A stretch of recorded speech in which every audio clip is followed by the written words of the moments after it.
So Alex, according to research from LinkedIn, 96% of sales and marketers see sales and marketing friction as a persistent challenge. 96%. 96%, which is pretty much everyone. Yeah. But most businesses don't know how to solve it. Here's how.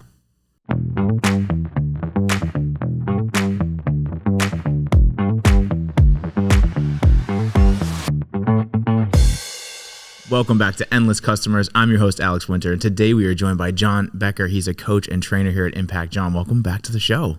Thank you, Alex. Yeah, glad to be here. We're excited to have you here. We have a great topic today. Today we are talking about content and how it plays into working with SMEs and how you get your subject matter experts involved. And we all know here at Impact, and for everyone out there watching and listening, how important content plays into the growth of your business, how you lead, nurture, and all the things about it. So where's a good place for us to start when it comes to leveraging your subject matter experts to create content that's valuable and that's going to help attract more of your best customers? Yeah, I think it starts by reorienting the way we think about what content can do for your business. And I think most people, most marketers, when they think content, they think, I'm building an audience, I'm building a brand, I want to reach as many people as possible. Right. And that's important.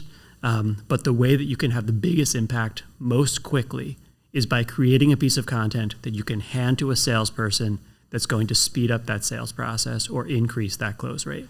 And that's not going to get a lot of views necessarily or a lot of clicks or likes, but it's going to have a real impact on the bottom line of the business. And that's the most impactful way content can help. So it sounds like, correct me if I'm wrong, it sounds like the spray and pray of like, let's just hit as many people as we can and like throw out this huge net. It's getting more strategic about pointing it towards people that are quality versus the quantity piece. Yeah. I don't want to undersell this, but creating content that attracts a lot of views isn't really the hard part. You can do that. And we've seen this with clients that we work with where they might write a piece of content or film a video that gets a ton of engagement, a ton of traffic, a ton of views, but ultimately it's so broadly focused that those viewers are not likely to become customers. And so you've heard those referred to as vanity metrics. Yeah. And it's funny because sometimes some of the things that we track, like bounce rate, the higher your view count, the higher your bounce rate is too, because most likely the people who are coming in are not really looking to take that next step with your business. Yeah. So that's all important. Getting views is important, but thinking about, as you said, casting so wide a net means you're going to get a lot of people who aren't realistically going to become customers, and it might not be a good use of your time. Yeah, that's interesting. And vanity metrics, everybody wants a lot of views. Everybody wants the numbers, the bragging rights, if you will, but that doesn't always necessarily convert to real customers or real interaction. So you said something earlier that was interesting too about getting the sales team involved and getting salespeople involved. Can we talk about what that means? Because I don't know if a lot of organizations do that. I think the marketing team is in one bucket. Sales is over here. Marketing's trying to create the content that they think. And it's like, how do you bridge that gap and give the sales team what they need? Yeah. I mean, sales enablement is an issue in every business, even though it's something that people have talked about for years and probably decades. That, we got to break down these silos. We got to make sure that the things that marketing are talking about are the same things that sales are talking about. Easier said than done. Yes, it is. And I think part of that is the sort of intransigence on both sides where you have salespeople who think, look, I've been doing it this way for a long time. I've gotten where I am. I don't need to change it up. And, who are you to change my process? And then you have marketers who think, just like we said before, they want those clicks, they want those likes, they want those impressions, they want those views. That's the most important thing for them. And so there's a divide even to begin with. And so it does take a little bit of push to get over that initial hesitancy. It's work that we do with clients a lot, but I think the way to start is to have a content manager or a marketer.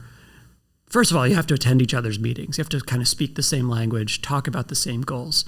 But ultimately, once salespeople hear the simple question of, look, Alex, are you answering the same questions in meeting after meeting after meeting after meeting? And most salespeople will say, oh yeah. Yep.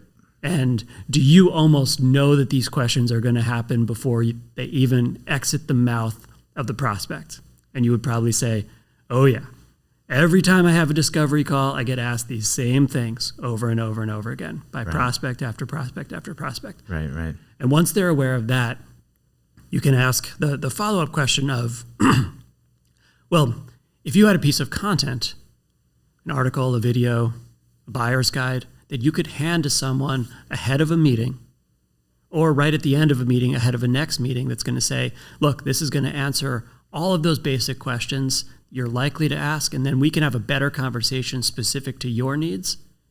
Once salespeople know that that's possible, then they're suddenly really receptive to being part of the content process. Right. And that really plays into the assignment selling piece that comes from the ask and answer, where it's really like, let's address the fears, worries, doubts, concerns immediately before people even have to ask them. So you're giving them what they want, and they have all that content, they have all those answers right there. And then also for your sales team, I feel like not having to answer the same questions over and over and over. It's probably a really nice piece to have. Right. And that means faster sales cycle. Yep. It means a better close rate. And honestly, that means that some of your bad fit prospects are going to self-select out of the sales process. And sales can kind of have a vanity metric too. You often hear salespeople, they just want more at-bats. Get me in more conversations, get me in more rooms, get me on more phone calls with people. Right. But they also know, just like the vanity metric, with marketing, the more views you attract, the more bad fit views you're going to attract. And for salespeople too, if you're just looking to get at-bats, you're going to get at-bats with not great fit prospects. Yeah. And the flip side of assignment selling, those good fit prospects are ready to move forward because more of their questions have been answered. But those bad fit prospects are less likely to move forward. You're not going to waste your time having a conversation with someone who's not serious. Right.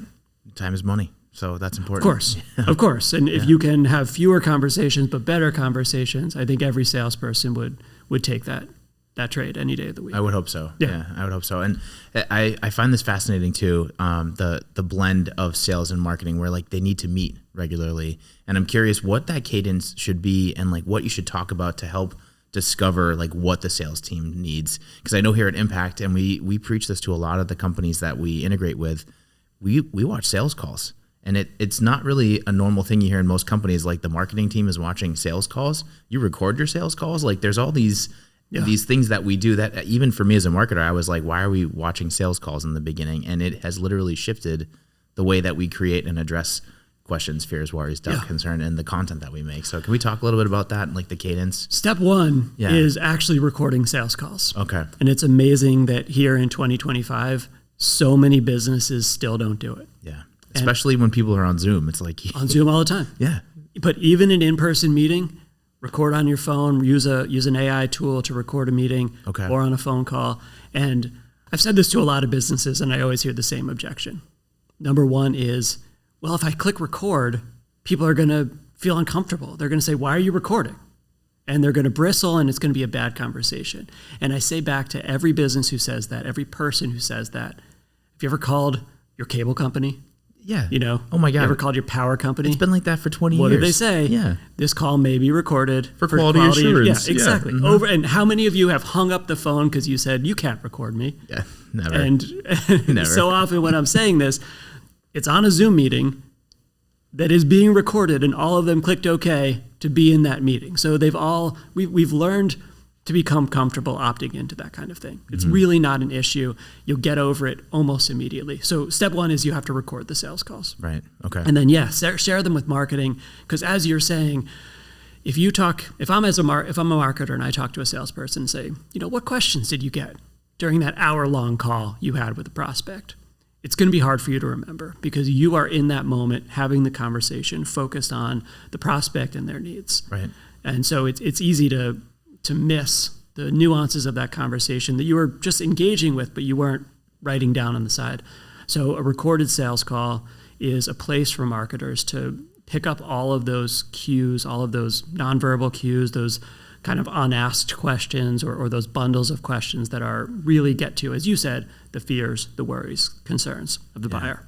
And if you can get a lot of these sales calls, take transcripts, dump them into ChatGPT and see what are the questions that are coming up over and over and over again. You can get an aggregate summation of what people are actually asking. Yeah. Because ultimately, at the end of the day, if you're a marketer creating this kind of content, you have to be the proxy for the buyer.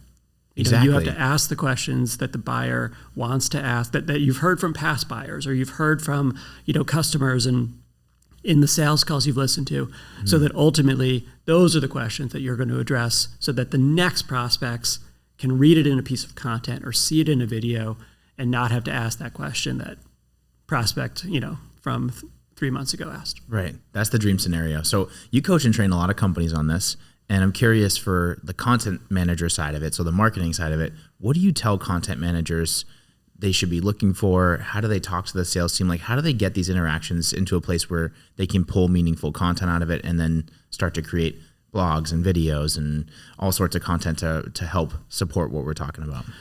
Yeah, it's one of the reasons having an outside coach can be really helpful, because it's sort of a mediator. Sometimes it feels like therapy, because if these two groups don't typically spend time together, or sometimes have misperceptions about the others, you can kind of get them into a room together and run what we call a content brainstorm. That's the way to start. Just asking those questions about, what are you hearing in sales calls? What's on people's minds? Something Marcus Sheridan always says is, the truth is 3 questions deep. So you have that first question.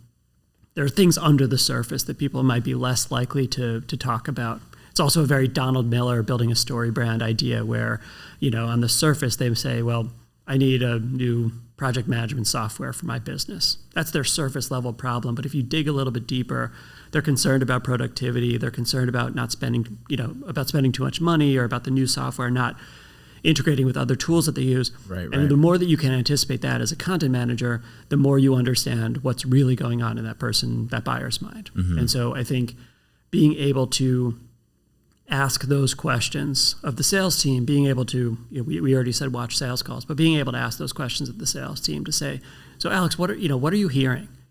And when someone's asking that, what's really on their mind? What are they, what's the follow-up question you're likely to hear there? Yeah. Or what's, when does this come up? And how do they respond when you say X or you say Y? And the more that you can kind of dig in, the better you can be that proxy to give the buyers exactly the information they're looking for. Yeah. No, I really love that, just because you're right. The surface level answer, the first question and then the first answer is usually surface. And you have to dig deeper to get to the root of why the person's saying what they're saying. Yeah. And it just doesn't come out right at the top. Like you have to dig in and keep going, like, and why is that? Yeah. Well, you think about philosophical. Yeah. If you see a friend, you're like, how you doing? I'm good.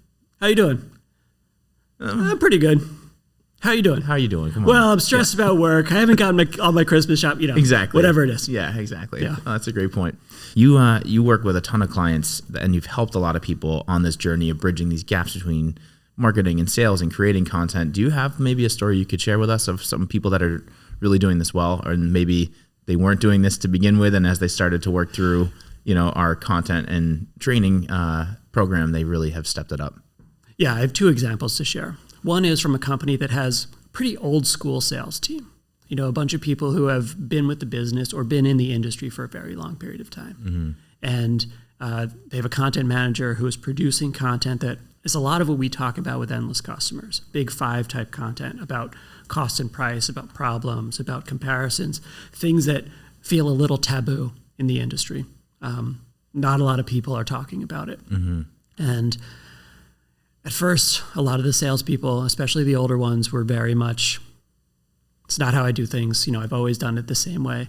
But some of the younger sales reps were very excited about the idea that they had content to share, that they could talk really openly about these things that were sort of hush-hush.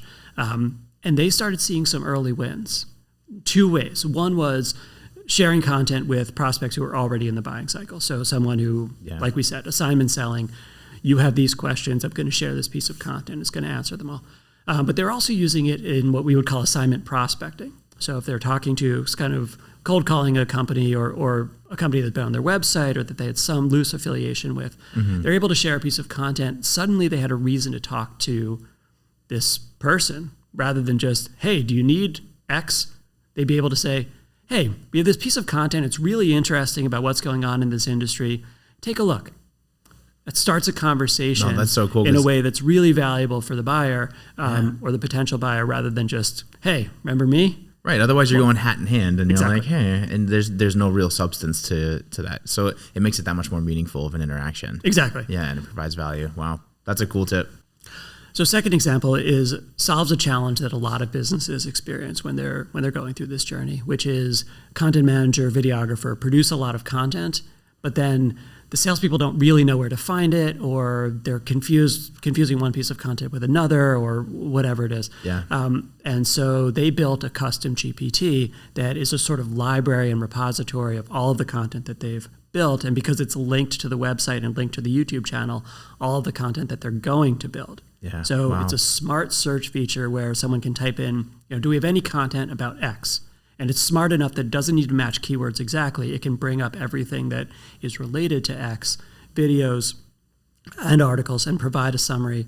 And if that content doesn't exist, it takes them automatically to a form where they can submit a request for a piece of content to be made. That's incredible. Wow. Such a solution, such a simple and elegant solution to a problem that a lot of businesses have, which, again, even if marketing and sales are trying to work together, if sales can't find what they're looking for, it might as well not even exist. And so we have this tool that is super easy and allows people to find exactly what they're looking for or request something that doesn't exist yet.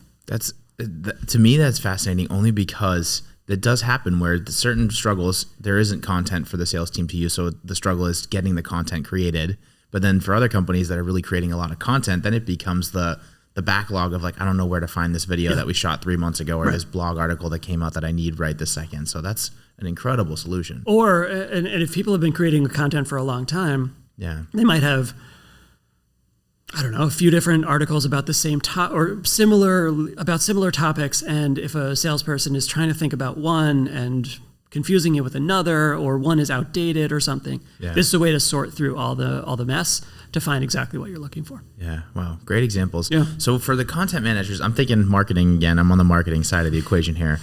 How do we track and measure success with this? Like, how can we interact with the sales team in a meaningful way that's like, hey, I've given you this content. Hopefully you're using it in the sales process. How can you track that they are? And then like, if the content is helping to convert, or like, what does that picture look like just from like an analytics standpoint?